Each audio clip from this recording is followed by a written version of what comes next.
Nous voyons que Jésus a appelé Simon Pierre. Avant qu'il ne soit Pierre, son nom était Simon, qui signifie un homme zélé. Un homme qui est zélé en Jésus, qui est zélé en Christ. Un homme qui désire connaître beaucoup de choses. Un homme qui a la vigueur, la force de poursuivre.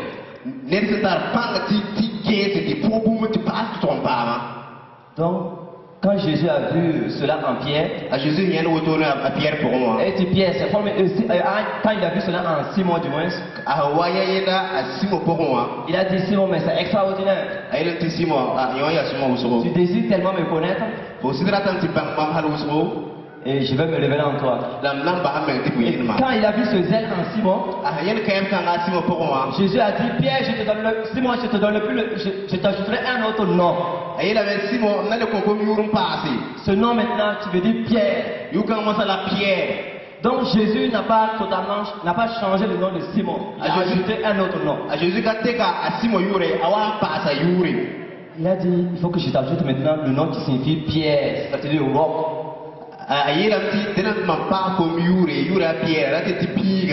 C'est pour ça Jésus, il a dans Matthieu chapitre 16, verset 18 à 19, il va dire à Pierre, mais je te donne maintenant les clés du royaume. Et en recevant ce nom en plus Pierre, il a reçu deux clés pour manifester le royaume. Jésus lui a dit, tout ce que tu liras sur la terre sera lié au ciel. Ce que tu liras sur la terre sera délié au ciel. Donc, nous, en étant enfants de Dieu, nous avons ces deux clés aussi pour manifester le royaume. Parce que Pierre, quand il a reçu ces clés, il était tellement content, rempli de joie. Il a dit à son roi, à son maître, merci pour ces deux clés. Et nous, enfants de Dieu, nous avons aussi ces deux clés, mais nous, on ne s'en rend pas compte. Alors que nous devons utiliser ces deux clés pour manifester le royaume. Et sincèrement, nous devons désirer avoir le désir de manifester le royaume de Dieu. Je vais encore vous donner un témoignage. Quand je me suis converti, 7 mois, 8 mois après, je partais à l'église, les gens parlaient de ceci, de cela. Et ils se levaient, ils donnaient des témoignages. Et moi, quand j'étais assis, je disais, mais moi, Dieu ne m'a jamais parlé. Qu'est-ce qui se passe? Et sincèrement, j'ai commencé à avoir un désir profond, une soif très profonde. D'entendre la voix du Saint-Esprit. Je disais à Dieu, si tu pouvais parler à ceux-là, tu pouvais aussi moi aussi me parler. Et sincèrement, pendant des mois, j'ai eu la soif d'entendre la voix du Saint-Esprit. Et à tel point que quand je priais, je m'assois, je dis Seigneur, parle-moi. Il ne me parle pas. Je disais à Dieu, demain je ne parle pas à l'église. Tant que tu ne me parles plus là, je ne dirai plus à l'église. Et c'est parce que ça c'est réaction d'enfant. J'étais enfant dans la foi. Ne sais pas cela. Donc je réalisais comme un enfant. Ce n'est pas parce que j'ai fait cela que le Saint-Esprit a commencé à me parler. Non. Mais il voyait mon cœur d'entendre sa voix. Donc, je me disais, non, tant que tu ne me parles plus là, je ne l'ai plus au salut. Donc j'ai vraiment une sorte d'entendre la voix du Saint-Esprit. Et 1 an après, 10 mois, 11 mois après, j'ai commencé à entendre le Saint-Esprit me parler. Acclamons le roi des rois. Alléluia. Alléluia. Désirez entendre la voix du Saint-Esprit. Cela va vous éviter beaucoup de choses. Vous n'allez pas vous contenter d'écouter les autres. Écouter les autres, c'est bien. Entendre Dieu pour toi-même, c'est encore mieux. Désirer entendre la voix du Saint-Esprit. Alléluia. Amen. Oh Jésus-Christ. Amen. Désirer entendre la voix du Saint-Esprit. Donc Pierre, il a été la seule personne à avoir la révélation de qui était Jésus-Christ. Jésus a posé une question à ses disciples. Qui suis-je? Moi qui marche avec vous. Ici à Jérusalem. Ici à Capernaum. Ici à Nazareth. Qui suis? Vous qui me suivez partout. Qui suis? Personne n'avait la révélation. Parce que personne n'a entendu la voix du Saint-Esprit. Seul Pierre qui a eu la voix du Saint-Esprit, a entendu la voix du Saint-Esprit. Il a dit à Jésus, c'est le Christ. C'est le Christ.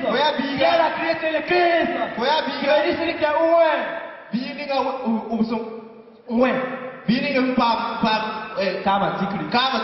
qui est consacré. Celui qui est rempli de la puissance de Dieu. Pour manifester le royaume. Donc Pierre a cherché beaucoup. À cause de son zèle, il a reçu le nom de Pierre. Deux clés du royaume. Donc nous allons poursuivre dans notre thème pour voir qu'est-ce que ça veut dire honorer Jésus ou nous-mêmes marcher dans l'honneur, comme l'évangile l'a dit ce matin. Qu'est-ce que ça veut dire honorer? L'honneur, c'est quoi? Dans la Bible, si vous lisez, vous allez voir qu'ils ont vraiment beaucoup utilisé le grec pour transcrire, pour nous donner ces écrits. Et le mot grec de chercher de l'honneur, c'est le mot timé. Timé, oui. Qui veut dire signifie obéissance. Qui signifie recevoir. Qui signifie être reconnaissant. Donc Jésus voulait que nous soyons reconnaissants envers lui, que nous l'obéissons, que nous le cherchons, que nous le recevons, pour qu'il fasse de grandes choses dans nos vies. Vous savez, l'obéissance, elle est le fondement de la foi. Un chrétien qui n'obéit jamais ne peut jamais réussir dans sa vie. Même Jésus-Christ a obéi à son Père pour venir sur cette terre. Le Père a dit, qui enverrai-je? Qui enverrai-je? Jésus a dit, mais voici Père, envoie-moi j'irai. Donc nous devons apprendre à obéir à la voix du Saint-Esprit. Nous devons apprendre à obéir Jésus, le roi des rois. Sinon, la réussite ne pourrait jamais venir dans nos vies. La Bible même dit que la crainte de l'Éternel est le commencement de la sagesse. Alors que tu ne peux pas craindre quelqu'un si tu ne l'obéis pas. Comment tu vas avoir la sagesse? La crainte de l'Éternel est le commencement de la sagesse. Souvent beaucoup de gens crient, je crains Dieu. Alors que quand il te dit de faire ça, tu refuses. Tu refuses. Jésus même a la responsabilité de faire honorer le Père.